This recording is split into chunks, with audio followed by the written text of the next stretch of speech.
I lived here until I was 11, but I wasn't allowed inside half the rooms.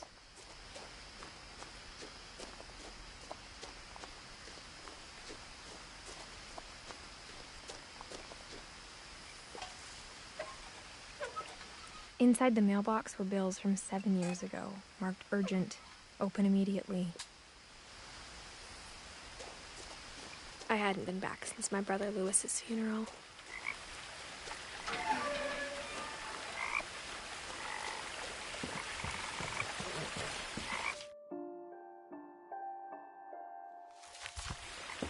In her will, my mother left me a key, but didn't tell me what it unlocked. Maybe she thought I'd know. Or she thought that the mystery would be enough to bring me back.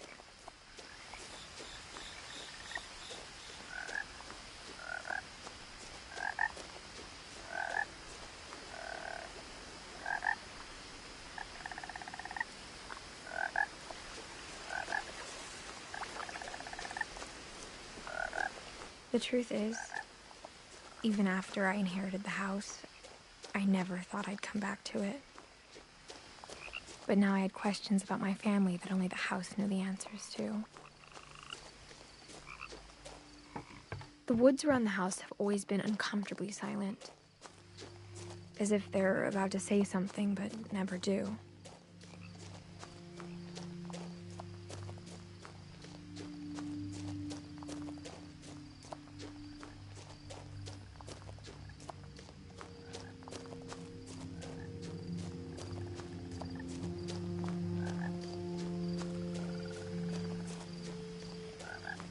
The house was exactly like I remembered it, the way I'd been dreaming about it.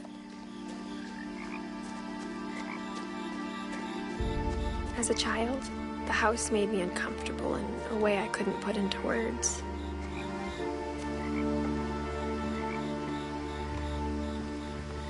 Now, as a 17-year-old, I knew exactly what those words were. I was afraid of the house. I hoped the key might unlock the front door. It didn't.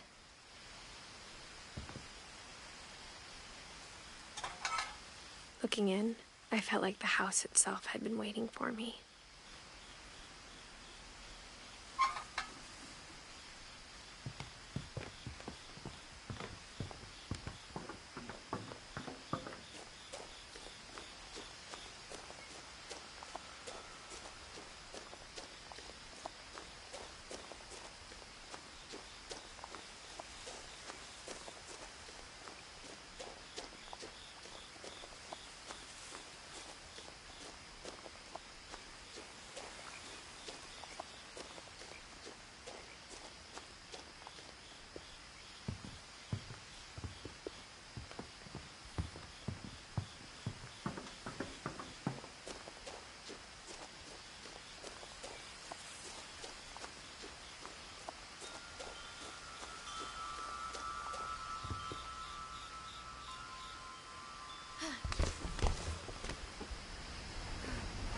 Crawling through the doggy door used to be a lot easier when I was 11.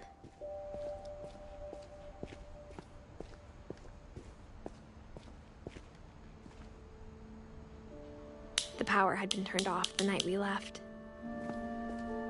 For the first time in years,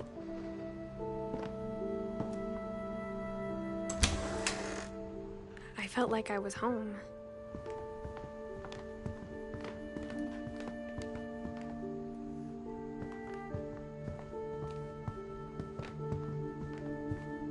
The table was still a wreck from the night we left. My mom was the only one of us who could imagine Great-Grandma Edie living in a nursing home. It was like a bomb had gone off, killing everyone but sparing the furniture. Nothing in the house looked abnormal. There was just too much of it, like a smile with too many teeth.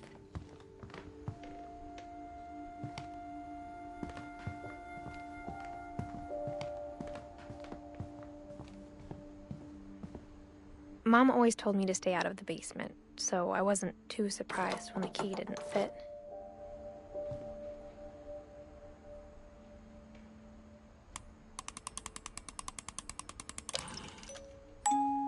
Great-Grandpa Sven built a music box for Barbara, along with the rest of the house.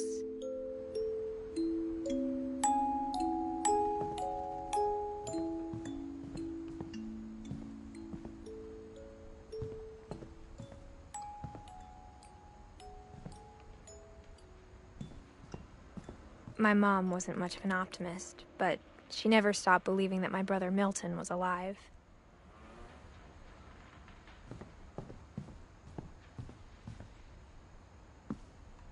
After Milton disappeared, Mom sealed up all the bedrooms. Then Edie retaliated and drilled peepholes. Whenever people ask me about my family, the first thing they always want to know about is Barbara.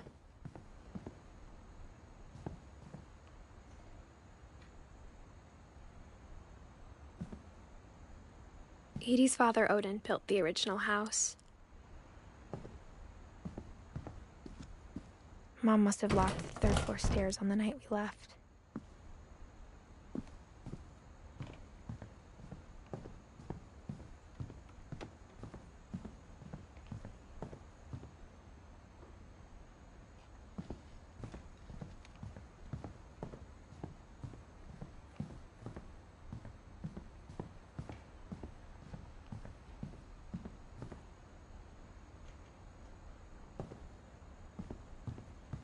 I spent a lot of time playing in Great Uncle Walter's room. Lewis told me there were secret passages, but I never believed him.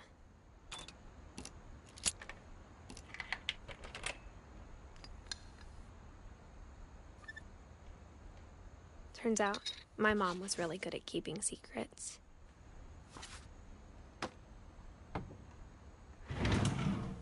Now it was time to find out what my mom had been afraid of. From the paintings on the wall, it was clear my brother Milton had been here before me. Reading this, maybe it sounds like I had a plan, but I had no idea what was behind that door.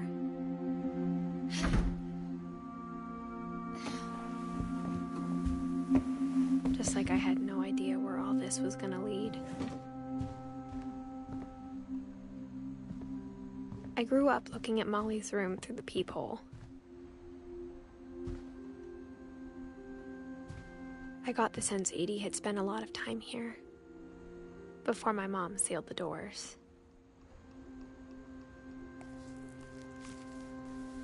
December 13th, 1947. Dear Diary, I'll be gone soon, but I wanted to tell somebody about what's gonna happen. It started when Mom sent me to bed without dinner. I woke up and I was starving, so I looked around for something to eat. The gerbil food was dry, but I didn't mind it.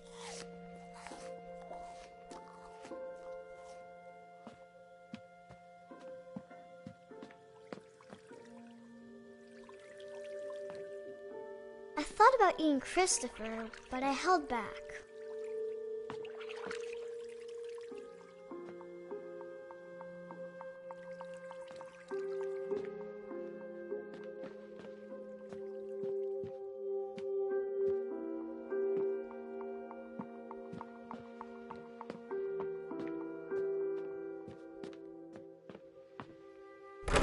Mom, can I come out now? Sweetheart, it's late. Go to sleep.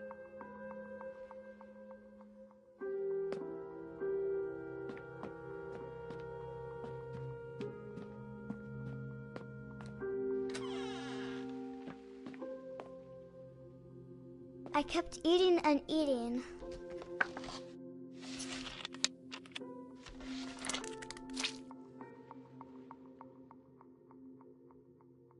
I ate a lot of things that night.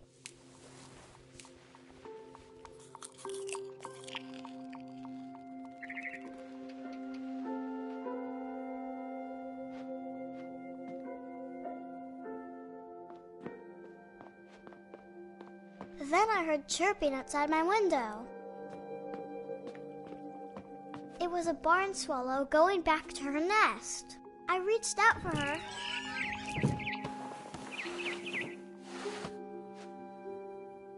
And suddenly, I was a cat.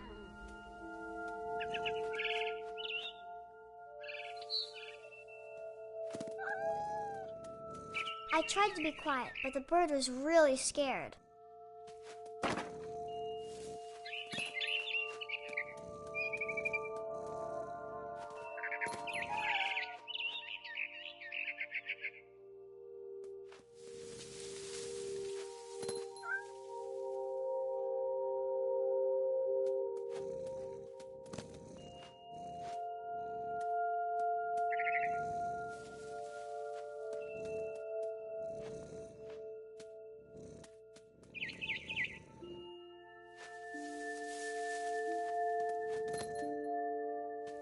Mom and Dad didn't even look at me.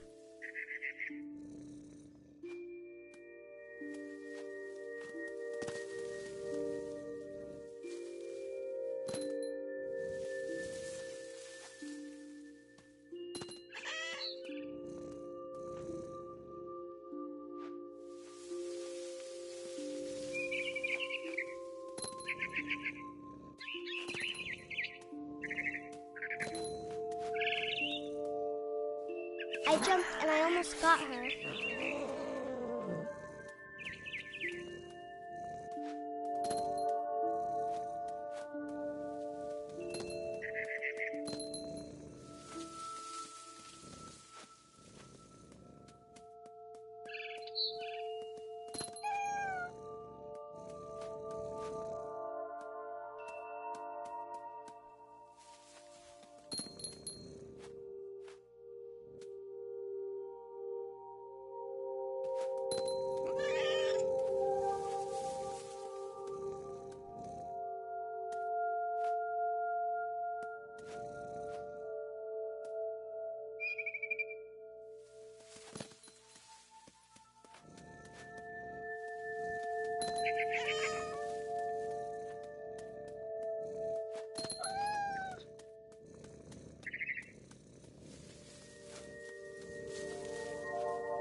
Now I was up in the big tree.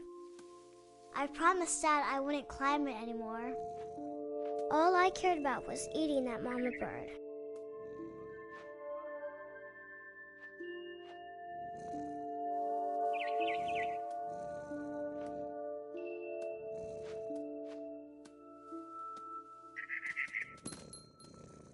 I could tell she was getting really tired.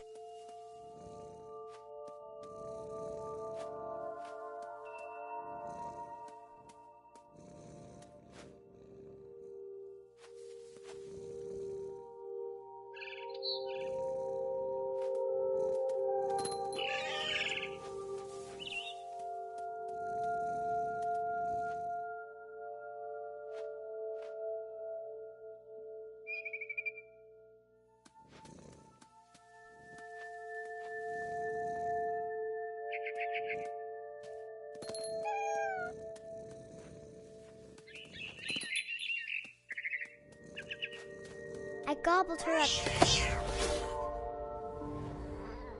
And suddenly, I was an owl. First, all I heard was the wind.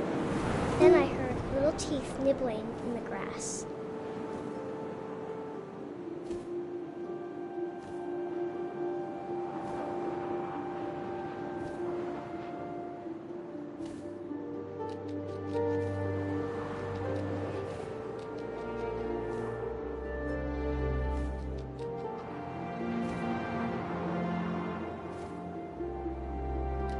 Rabbits.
I imagined his face looking up and seeing mine through my talons. I swallowed him up, and I didn't chew one bit. Then I flew off to find something bigger.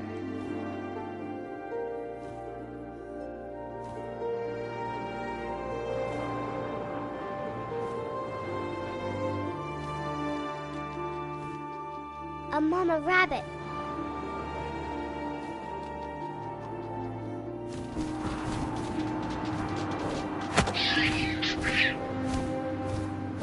She was almost too big to carry. I started choking, but I couldn't stop eating. And suddenly, I was a shark.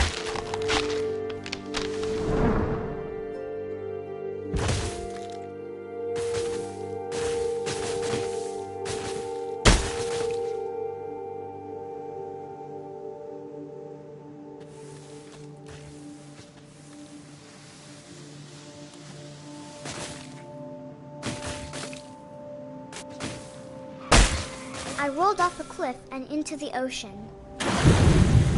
Now, I was hungrier than ever.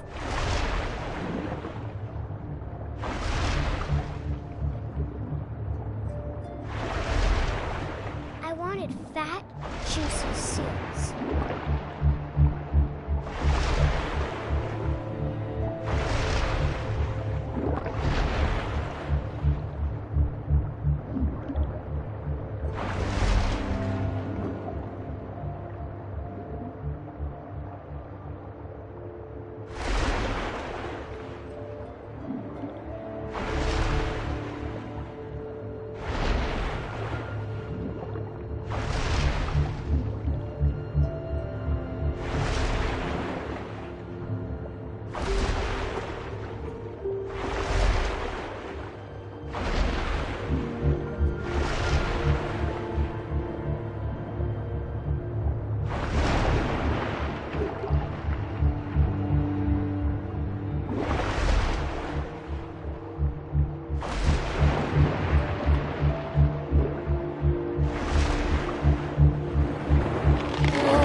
flipper, and it tasted really good.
So hungry, I jumped out of the water.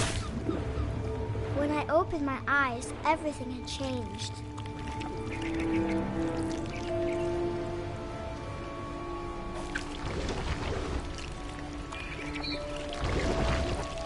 Now I was a monster, and I smelled people everywhere.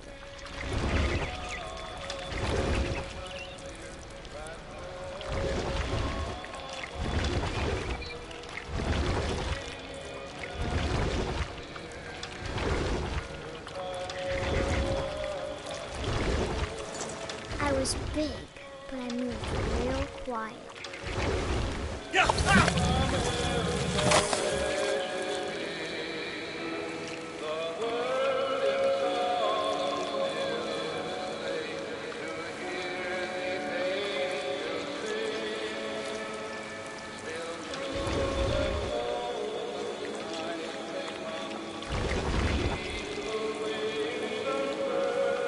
I wanted to stop, but also I didn't.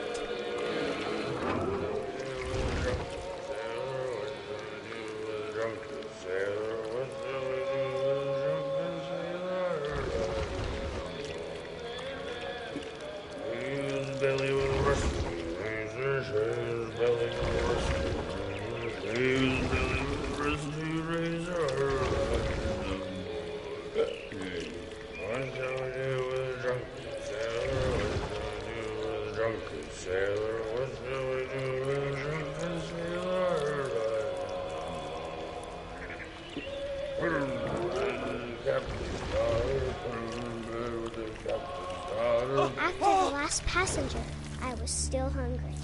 And across the water, I smelled something new. Something I had to have, so I swam towards it.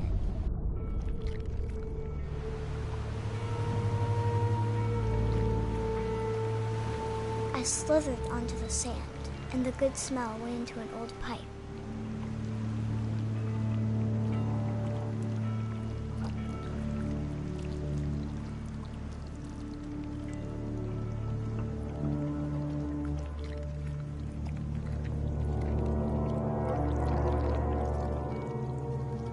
I got closer and closer.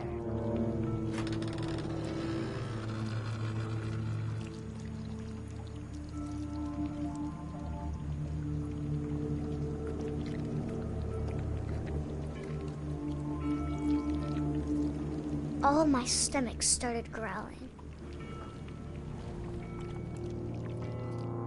And suddenly, I was me again. I held my breath for a long time, but I couldn't hear anything. I think it's waiting for me to fall asleep. But it's not going to wait much longer. It needs to feed, and we both know I will be delicious.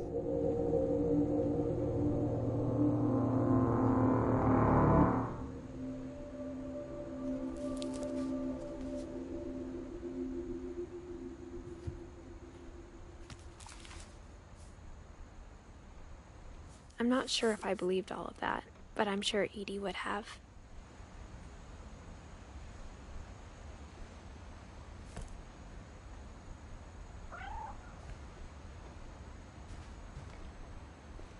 I can't describe it, but I felt like some part of Molly was still here.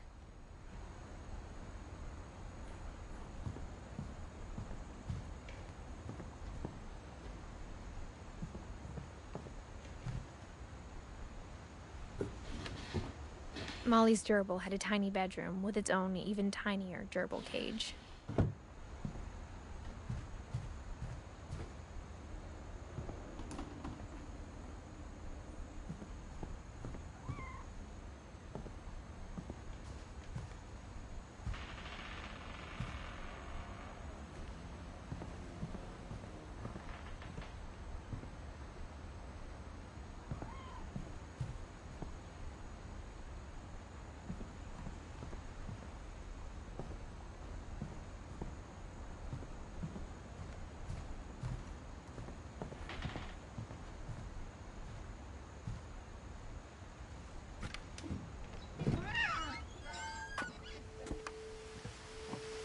This will be obvious later, but my mom never told me any of these stories. Edie would have, but Mom didn't like bringing up the past. Though, when we adopted a stray kitten, she was the one who named it Molly. I spent a lot of time in Great-Grandma Edie's room. Her room was like a museum. For 500 years, the Finches have been famous throughout Norway for their fortune. Odin Finch buries the latest victims of the family curse, his wife Ingeborg and their newborn son, Johan. On January 7th, 1937, he set sail with his family and his house, hoping to leave the curse behind. But 40-foot waves off the coast of Washington send the house and Odin to the bottom of the sea. Odin's daughter Edie, with husband Sven and baby Molly, step ashore on their new home, Orcaside. Odin Finch is the first to be buried in the new family cemetery. His daughter Edie is already dreaming of a new Finch house.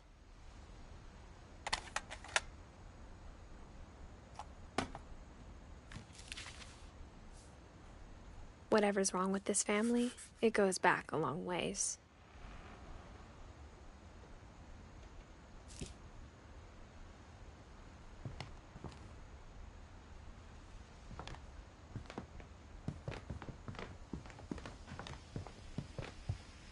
When Edie told people Sven was killed by a dragon, she could also have said he was building a dragon-shaped slide that collapsed.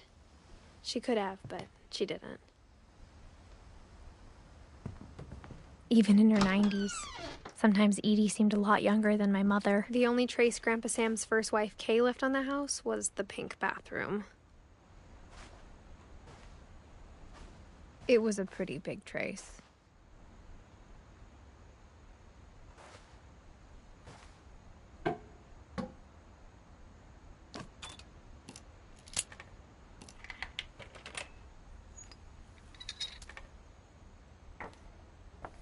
There's a secret in this bathroom. It's in the last place you would look.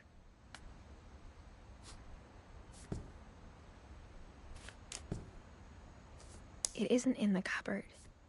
It's hidden in this book.